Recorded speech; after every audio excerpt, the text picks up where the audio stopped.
Experience Karen Hunter in a completely different way. Karen Hunter is awesome. The podcast. If you like me on SiriusXM Urban View Channel 126, you're going to love me. And Karen Hunter is awesome. Hey, this is Karen Hunter, host of The Karen Hunter Show on SiriusXM's Urban View. Karen Hunter is awesome is an actual podcast to bring heat and energy and knowledge and power. A 1-2 punch that I don't think you get anyplace else. Tell the truth. Check out the podcast wherever you get your podcast. You will not be disappointed. No, I appreciate you. Thank you. I'm a little bit, I am confused. Why did these 10 Democrats decide to do that with the congressman? I just don't I don't get it. I don't understand the censure. Am I saying that right? Mm-hmm. Yes, ma'am. So that's my question. So I'm going to hang up and continue to listen. Thank you so much. Okay. Terry held on that long to find out. And I'm going to give her an answer that is probably not what she expected. I have no idea why these 10 people decided to break away from their party and pile on Al Green, who has representatives in Texas that he was fighting for. And I don't know that they have representatives. And getting back to this, is this normal? Because that's where we were going. Like, to give respect to the man that does not respect the office that he is holding feels oxymoron. It feels stupid to me at this point. Like, then we're kind of saying this is normal. The office may be normal. The office may bear respect, but this man is a 34-time convicted felon who came in fee, fi, fo, fum on all of the people. Amber just talked about a person that was hired, fired, brought back, fired again, brought back, fired again, and I've seen this a lot. We fired the air traffic control. Oh, we need let's bring them back. Okay, we done force people out. Oh, we need these people. Okay, let's bring them back. Oh, we don't need them. You don't force people to come back into buildings that you don't even own anymore because the space was rented out during COVID, or you sold buildings, or you're selling, you broke leases or whatever, and now these people lease to other people. So you got people coming back with no seats. Yep. Now, I do have a couple of other friends who worked at Tesla as well as at Twitter, and that is the routine. Okay, so this is what Elon Musk does. This is what the way it goes is sweeping, firing. Oops, wait, wrong group, come back. That happened at both of those organizations. I've had 2 separate friends of mine outline that experience at those 2 companies as well. So this is, if there was any question about where it's coming from, let that serve as evidence for you. Well, also there will be large reductions this week at the Department of Defense. What could go wrong there? Correct. Do we need defense when we're threatening wars with people? And I also have a question for veterans or people whose children are in the military or people who are in the military. You know, it is a really tough thing to fight for a country that's not fighting for you as a veteran, you know, with the VA. But now we're declaring war, trade wars. I know Trump has pulled back now on Mexico and Canada because I guess he didn't realize that they were serious. That when you're talking about people that have control, that can flip a switch and turn off the lights. When you have people that control a lot of your agriculture on both borders, you didn't realize this was going to be a problem. You already done messed up the agriculture business with the damn deportations and people are afraid to show up to work. So our apples and our things ain't getting picked. Fruits and vegetables are not being being picked out. Like, farmers are struggling right now.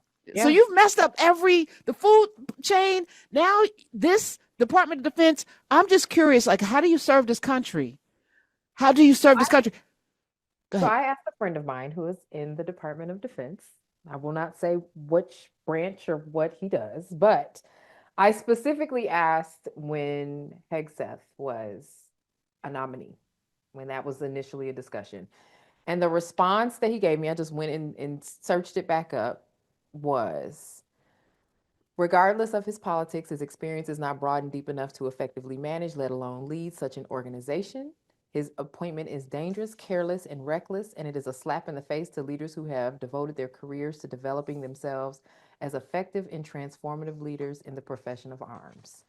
So, if that is any indication, I have not circled back to ask thoughts on the current round of Ridiculous. If that is any indication, it is probably very similar to everybody else in the government who is like, I kind of need my job, But what is going on? Like constant stress, perpetual anxiety. Well, there was a veteran, Iraqi war veteran I was talking about earlier, Eric Rodriguez, who was brought to tears by what's going on with the Veterans Department. Let's play that clip just so we can get a perspective. They're slashing staff, crushing unions, and selling out the VA for what?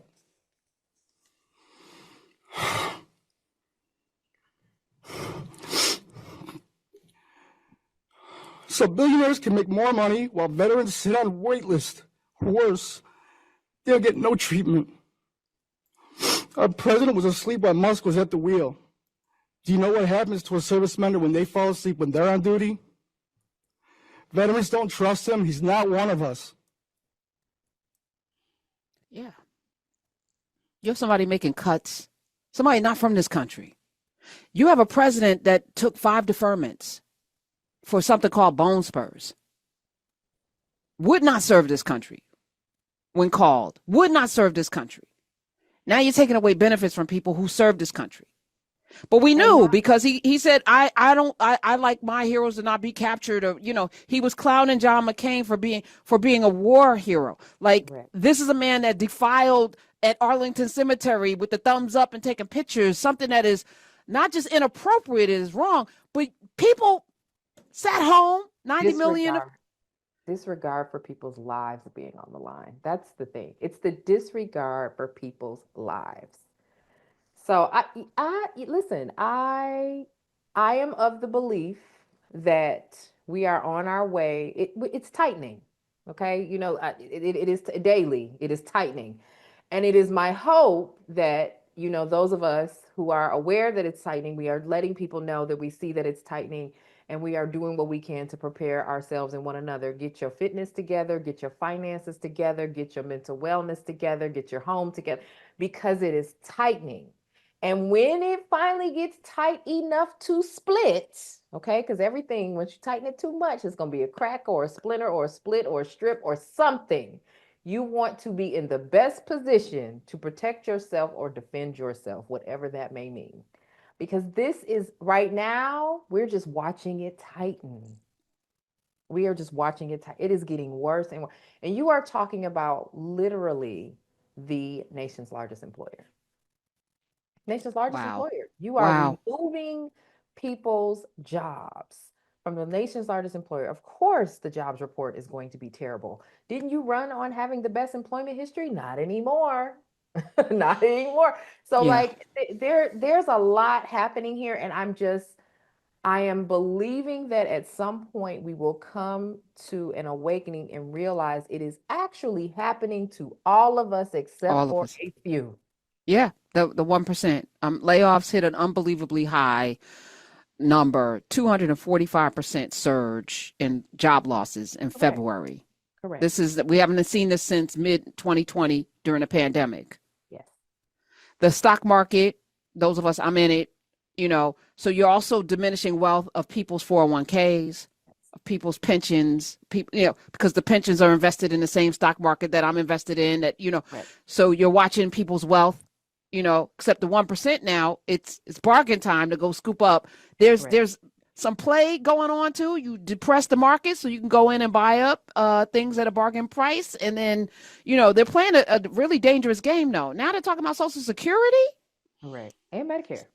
And Medicare, which would be devastating. Thank goodness and I never thought I would say this, the Supreme Court stopped the carnage that would have happened with USAID. Correct. The starvation of children, and maybe you don't care about children and people in other places because you're bereft of any humanity because you've been conditioned that way. And I'm sorry, your life is in shambles. But good people care about people. We don't care about borders. We care about people living.